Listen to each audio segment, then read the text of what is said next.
తెలంగాణ వార్తలు చూస్తే 72 గంటలు హై అలర్ట్ 3 రోజుల పాటు ప్రభుత్వ ఉద్యోగుల సెలవులు రద్దు భారీ వర్ష సూచన నేపథ్యంలో ముఖ్యమంత్రి రేవంత్ రెడ్డి ఆదేశాలు స్కూళ్లు కాలేజీ సెలవులపై కలెక్టర్లు నిర్ణయం తీసుకోవాలని ఐటీ ఉద్యోగులకు వర్క్ ఫ్రం హోమ్ జరిగేలా చూడాలని కూడా ఆయన సూచించారు.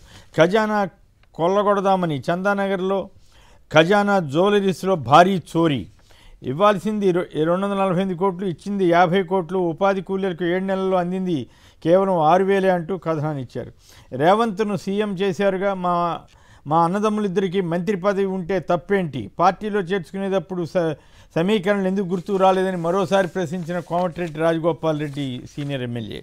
ఇక ఆంధ్ర వార్తలకు వెళ్తే పోలీసు రాజ్యంలో పచ్చమూకల రిగ్గింగ్ బందిపోట్లను తలపిస్తూ నిర్బంధాలు తాలిబన్లను తరపిస్తూ బెదిరింపులు అత్యంత దుర్మార్గంగా పులివెందుల ఒంటిమిట్ట జడ్పీటీసీ ఎన్నికల పోలింగ్ ఓట్ల దొంగలు పులివెందుల్లో గెలుపు కోసం చంద్రబాబు సర్కార్ అడ్డదారులు మీ కాళ్ళు పట్టుకుంటాం మా ఓట్లేమయ్యాయి పులివెందుల మండల ఓటర్ల ఆక్రోశం కాల్చి పారేస్తా నా డాష్ డాష్ డాష్ ఇక్కడ రాశారు. కానీ ఒక డిఎస్పీ గారి అత్యుత్సాహం పార్టీ ఆఫీస్కి వెళ్ళారు ఏంటో మరి నాకు అర్థం కాలేదు. డిఐజీ గారు ఎస్పీ గారు వీళ్ళందరూ వెళ్ళారంట, మరి ఎందుకు వెళ్ళారు ఏం పాడు. నేడు వైఎస్ జగన్ మీడియా సమావేశం ఒంటిమిట్టలోనూ అరాచకమే దక్షిణ కోస్తా రాయలసీమలో భారీ వర్షాలకు అవకాశం 4 సెమీ కండక్టర్ల ప్రాజెక్టులకు కేంద్రం ఓకే అందులో ఒకటి ఆంధ్రప్రదేశ్కి కూడా కేంద్రం ఇవ్వబోతోంది. ఇక ఈ దారుణం ఏంటంటే అందుకే వీళ్ళని మురికి మీడియా అనేది ఇంత నీచంగా గందరగోళంగా జరిగితే వీళ్ళు రాస్తారు చూడండి. తెలుగుదేశం మీడియా వాగ్వాదాలు ఘర్షణలు నిరసనలు పులివెందుల ఒంటిమిట్ట జడ్పీటీసీ స్థానాలకు ముగిసిన ఎన్నికలు పలు చోట్ల వైకాపా శ్రేణుల కవ్వింపు చర్యలు టీడీపీ కార్యకర్తలు అడ్డుకోవడంతో రాస్తారు ఒకరు. ఎందుకంటే అధర్మమైన వార్త ఏమైనా ఉంటుందా ఇందుకోసమైన పేపరు అందుకే ఈనాడు అబద్ధాల నాడుగా మారిందని విమర్శిస్తారు. ఎక్కడన్నా జరిగితే పలానా చోట జరిగింది ఇట్లా అని చెప్పొచ్చు, కానీ మొత్తం అసలు ఆడవాళ్ళు కాళ్ళు పట్టుకొని మా ఓట్లు మమ్మల్ని వేసుకొని ఉండని జనం కాళ్ళు పట్టుకునే పరిస్థితి ఉంటే అవినాష్ రెడ్డి 120 కిలోమీటర్లు ఇష్టారాజ్యంగా తిప్పితే అక్కడ జనం తిరగబడితే ఎందుకు తీసుకెళ్తున్నారు అడిగితే దించేస్తే వీళ్ళు ఇంత అరాచకంగా అడ్డగోలుగా అవినాష్ రెడ్డి రోజంతా నానా యాగి చేశారంట. చీ చీ చీ చీ చీ ఈనాడు పేపర్కి అంత కరం పట్టింది ఇంత అసహ్యంగా వాస్తవాలు రాయడానికి. ఇటువంటి వార్తల్లో వాస్తవాలు రాయకపోతే ఇంకా తెలుగుదేశం పార్టీలో డైరెక్ట్గా చేరిపోతే బెటర్ కదా, అబద్ధాలు రాసే బదులు ఇట్లా.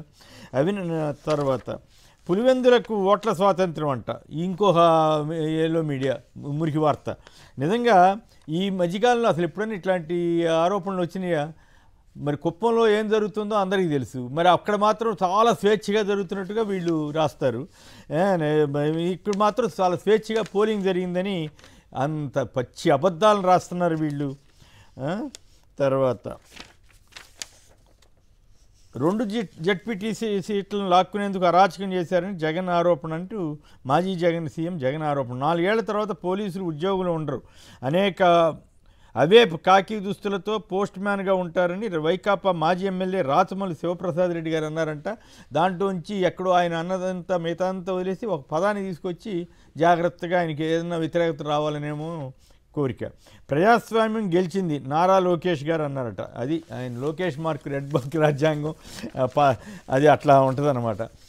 మరి చంద్రబాబు గారు ఎందుకు ప్రజాస్వామ్యం గెలిచిందని చెప్పలేదు, పవన్ కళ్యాణ్ గారు ఎందుకు చెప్పలేదు, బీజేపీ వాళ్ళు ఏమో చెప్పలేదా, మరి ఏమి ప్రముఖంగా కనపడలేదు. ఒకవేళ లోపల ఎక్కడన్నా వేశారేమో నాకు తెలియదు. కానీ అధికార పార్టీ అరాచకం పులివెందుల ఒంటిమిట్టలో యథేచ్ఛగా టీడీపీ దొంగ ఓట్లు పోలీసులు అధికారుల పార్టీ తొత్తుగా మారారు వైసీపీ నేతల మండిపాటు ప్రజాస్వామ్యం ఖూనీ చేశారంటూ రాష్ట్ర ఎన్నికల సంఘానికి ఈ మేరకు వినతిపత్రం కూడా ఇచ్చారు. తుపాకీతోనూ బెదిరించారటండి. పులివెందుల మండలం ఖానంపల్లి అనే చోట వైఎస్ఆర్ కాంగ్రెస్ సర్పంచ్ రామాంజనేయుల్ని తుపాకీతో బెదిరించి ఓటింగ్కి రాకుండా చేశారట. ఇది ప్రజాస్వామ్యం అంటే తెలుగుదేశం ప్రజాస్వామ్యం మార్గం.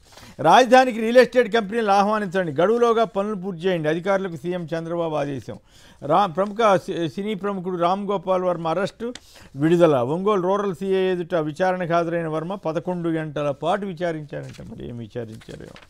ఆక్వా రైతు పోరుబాట ట్రంప్ టారిఫ్ల నేపథ్యంలో సంక్షోభంలో ఆక్వా సాగు కేంద్ర రాష్ట్ర ప్రభుత్వాలే ఆదుకోవాలి నమ్మకం కోల్పోవడమే అసలు సమస్య. బీహార్ ఎస్ఐఆర్ వివాదంపై సుప్రీంకోర్టు వ్యాఖ్య.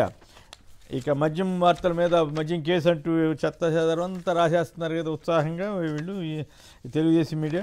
అందులో భాగంగా అనేక వార్తలు రాశారు. జాతీయ స్థాయిలో ఓట్ల చోరీ జరిగిందని రాహుల్ గాంధీ ఆరోపణ. రాహుల్ పెడదోవన పట్టిన వీధి నాయకుడు అని రాహుల్ గాంధీని వీధి నాయకుడిగా బీజేపీ వ్యాఖ్య.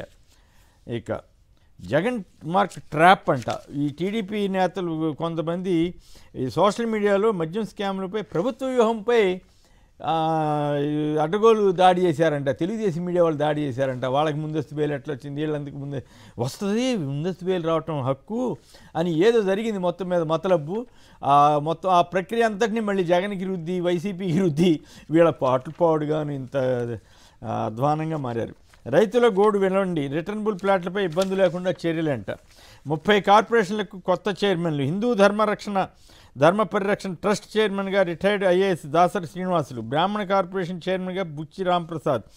పోతుల బాలకోటయ్యకు సామాజిక సంక్షేమ మండలి చైర్మన్ పోస్టు. ఒంగోలు నగరాభివృద్ధి సంస్థ చైర్మన్ పదవి జనసేనకి అప్పగిస్తారట.